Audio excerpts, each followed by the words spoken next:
This video was brought to you by Markus Bil, Elbilmek, ABRP, Stormberg, Kempower and Bilkomponenter. Yo, what's up? We're now at the Ionity Innlandsporten. This is a new charging site. From before, you probably know this. Oh, they finally slapped down some asphalt here. Yeah, but this is the supercharger I've been using during some 1,000 kilometer challenges. But here, finally, Ionity is done. And this is kind of unique because, well, I'm not sure if it's unique, but at least it's a bit unusual because they have truck charging sites. 4 of these are optimized for trucks. Could possibly also be more. Actually, when I look at it, some of the other sites over there, I don't know if you see it there, can also be used by trucks. But at least Ionity over here, they made these stalls really long. You see, it doesn't say specifically that it's for truck. And also, oh yeah, Peter, you can pay with card. And also, it's just 350 kilowatt, doesn't say anywhere, but maybe it doesn't matter. But any car can charge it. The Fat e-tron is actually charging over there. I have the Model 3 Highland here. I also want to test how fast it can charge, but let me just show you. It has so big stalls here. This is supposedly 25 meter long. And you don't have to worry if you come here with a truck, because you see that Mazda just came in there. You enter from there, right? And then you slide right in here without needing to unhook. And then once you're done, you drive over there. Oh, they also paved that side. Oh, of course, yeah. So this is perfect. You can come here and charge on 350 kilowatts if you need that fast charging. If you don't need that fast, you could even use these. I'm not sure what the purpose of these spots are. They seem to be around 10 meters long, but these are only 200 kilowatts. And it's the hypercharger.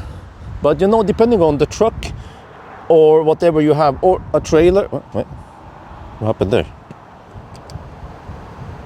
Please confirm. Oh, okay. But depending on the truck, or if you're pulling a trailer or whatever, you could even use one of these, or maybe one of those chargers. But this is probably more angled towards smaller, regular cars. And I see they also have a placeholder for more chargers. So interesting. Yeah. You see, they put up.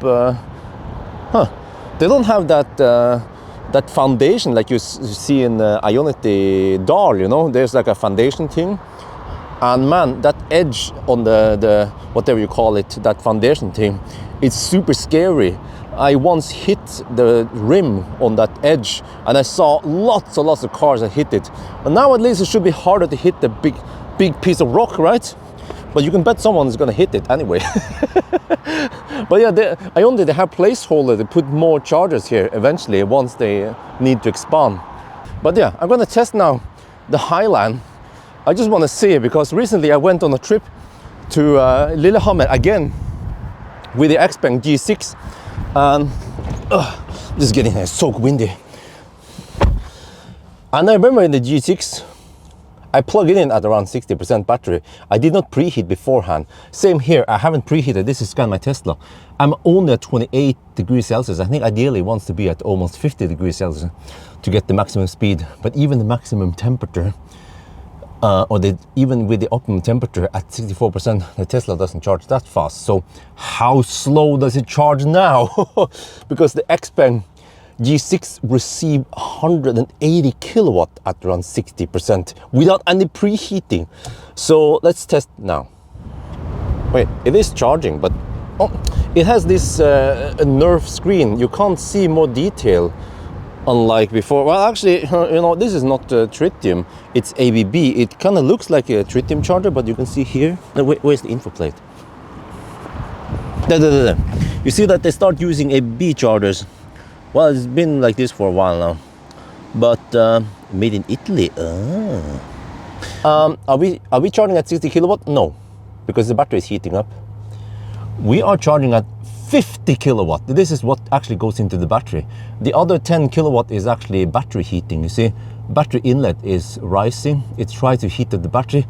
50 kilowatt versus G6. Okay, why the heck do I compare the Model 3 versus The G6, well, because Tesla uses the exact same LG battery also in the Model Y.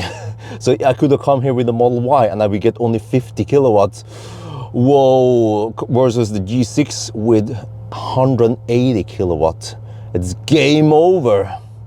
Okay, I think I'm done now humiliating Tesla. But remember that Tesla, they have a referral program. So if you want to buy Tesla, you can use my referral code and you can then get a discount on your Tesla. And then I also get some credits. Yeah, it's always weird every time they change this. It's extendable. Let me show you. It has this thing here, so you can, whoa, okay, you can at least extend it a little bit, like almost to here. So it seems like it extends around 4-5 meters ish. So yeah, hopefully this will fit the trucks. I like the size, but yeah, what do you guys think, huh? Do you like this? I like it. I like this layout. The only minus is that the mother truckers, they kind of need to walk far, but maybe they're used to that. If they want to charge here, they have to walk kind of far over there if they want to go to the restroom or grab some food or whatever. I think I'm done, but well, actually I'm not done with this series, because I also am gonna make eventually a video about another dedicated truck site. That one is a lot bigger, and it's downtown Oslo, Alnabru, near where I lived before. There, the trucks, only the trucks are allowed to charge there. Regular cars are not allowed to charge, unlike here. I mean, there was a freaking fat e-tron here, right? And then I'm here, so yeah, what do you guys think? These truck stalls, they should be truck only, right? For trucks only to charge. But anyway, I think that's gonna be it for now. Hope you guys enjoyed this video. As always, thank you for watching and talk to you later.